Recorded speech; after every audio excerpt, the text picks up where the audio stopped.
근본적으로 사회 질서 전반에 연결되는 품행이나 부부의 정조 같은 문제 외에 일반 사회의 일치 화합이란 것도 나는 은근히 하나의 문제로 해둔 것이었다. 이것은 그 자체로서도 그렇지만 적어도 그 당시의 현상으로는 아마 보다 큰, 보다 중대한 문제였다. 당시 백과전서가 일으킨 회오리 바람은 조용해지기는커녕 오히려 그 맹위의 절정에 있었다. 두 파는 서로 처절한 기세로 격앙되어 서로 물어뜯으려고 미쳐 날뛰는 늑대와도 같아. 이들이 서로 개발하고 설득하고 서로 손잡아 진리의 길로 나아가려는 그리스도 교도와 철학자라고는 도저히 생각할 수 없었다. 여기에 신망이 두터운 활동적인 지도자가 양쪽에 있었다면 필경내란으로 변했을 것이다. 철저한 배타주의를 근본으로 삼는 두 파 사이의 종교적인 내란이 어떤 결과를 가져왔을까 하는 것은 하느님만이 안다. 천성적으로 나는 당파 근성을 용납하지 않았으므로 양쪽에게 다 솔직히 엄숙한 진리를 말해 주었지만 그들은 그것에 귀를 기울이지 않았다. 그래서 나는 다른 수단을 생각해냈다. 이것은 예의 나의 단순함으로선 굉장한 것처럼 생각됐다. 그것은 그들의 편견을 타파함으로써 서로의 증오를 완화하고 한쪽의 다른 쪽의 공적과 장점을 보여주어 그것이 일반 사회와 전 인류의 존경을 받을 만한 것임을 알려주는 것이었다. 이 계획은 깊은 사료에서 나온 것은 아니고 다만 인간에게 성실이란 것을 가정하고 있기 때문에 그 결과는 일찍이 생피에르 신부에 대해 비난한 오류와 똑같은 것에로 자신이 빠져버린 것이어서 당연히 성과 없이 끝났다. 이 계획은 양파를 가깝게 만들지 못하고 결국 나를 공박할 때에만 그들을 일치시키는 데 불과했다. 경험으로서 나의 어리석음을 깨달을 때까지는 그래도 나는 이 계획에 몰두했다. 게다가 이 계획을 꾸미게 한 동기에 해당되는 열성을 가지고 거기에 전력을 기울였다. 볼마르가 진리 두 사람의 성격은 그 어느 쪽이나 사랑스러운 것으로 하고 싶었다.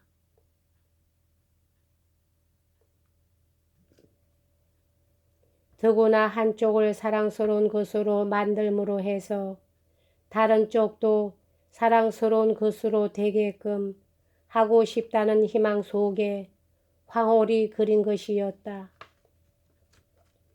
대충 세운 구상에 만족하자 앞서 써둔 세부적인 장면에 다시 착수했다. 그리하여 그것을 정리하여 진리의 처음 두 부가 완성됐다. 그해 겨울 동안은 말할 수 없는 기쁨 속에서 이 부분을 완성하고 정서를 했다.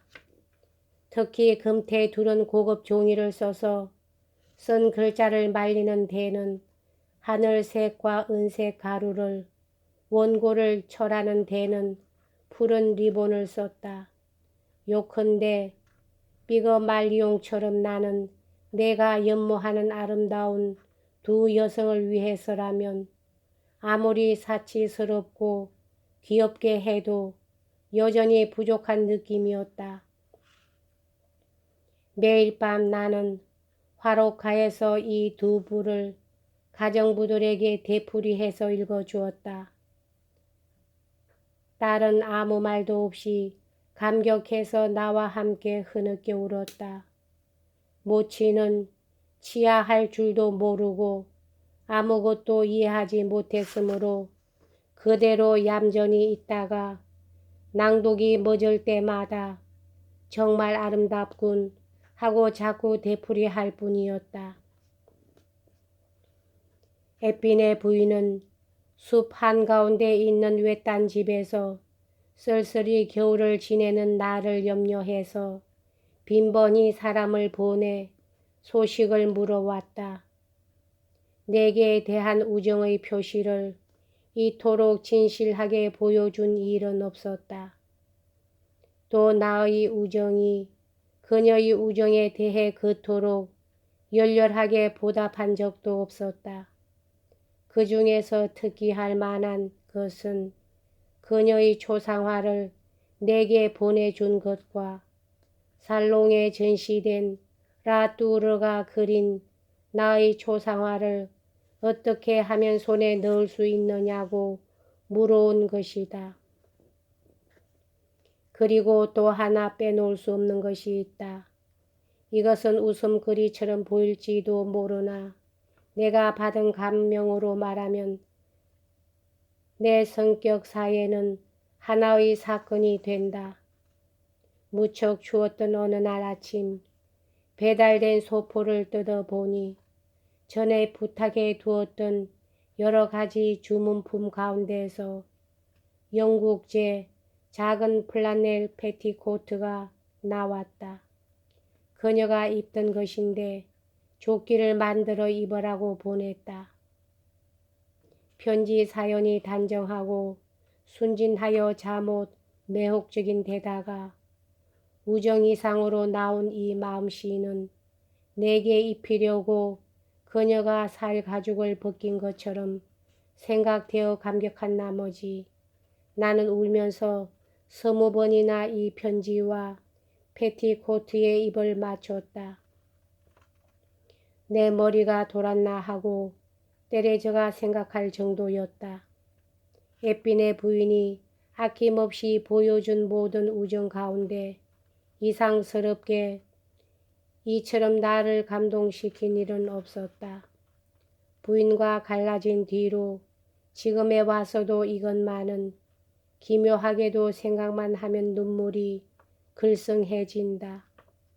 이때의 그녀가 보낸 짧은 편지는 오랫동안 보존해왔다.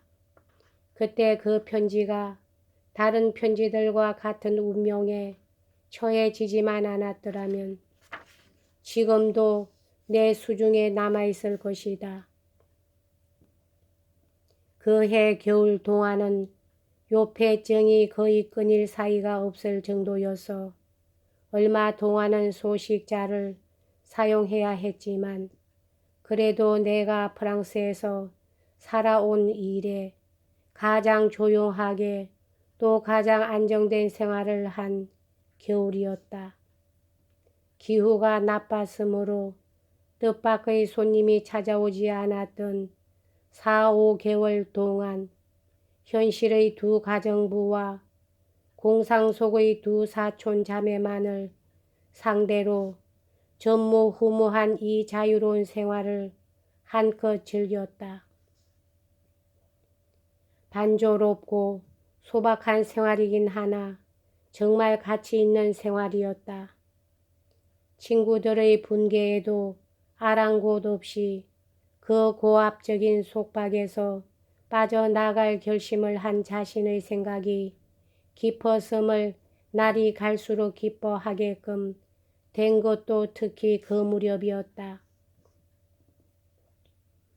그리하여 들레이르와 에핀의 부인의 편지로 한 미치광이의 흉행으로 파리 전체가 뒤집힐 듯한 혼란 상태에 있다는 것을 알았을 때 그런 공포와 죄악의 광경에서 나를 멀리 있게 해준 것을 얼마나 하늘에 감사했던지 모른다.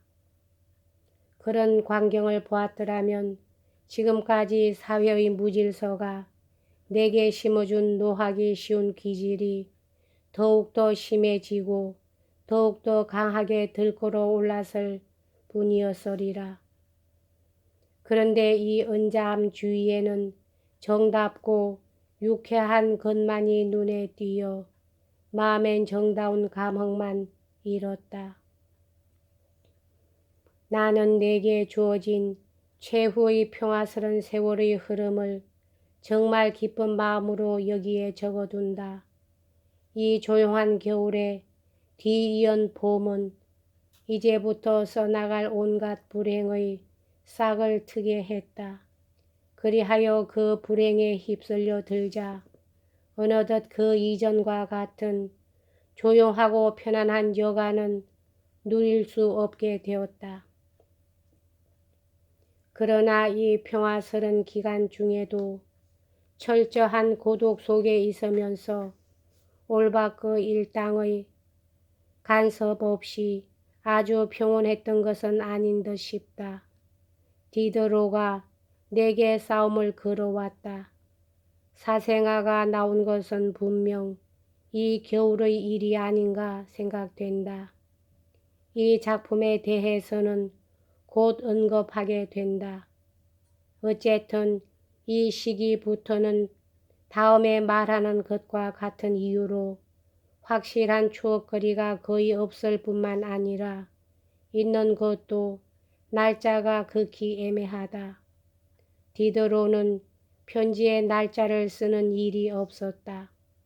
에핀의 부인도 우드또 부인도 요일밖에 안 쓰고 들레이로도 마찬가지였다. 그러니 그 뒤로 이런 편지를 순서대로 정리하려 해도 짐작으로 적당히 나도 믿을 수 없는 날짜를 편의상 적어두는 형편이었다. 그런 까닭으로 나는 이 일을 생각나는 대로 일괄해서 보고하겠다. 여기까지 하겠습니다.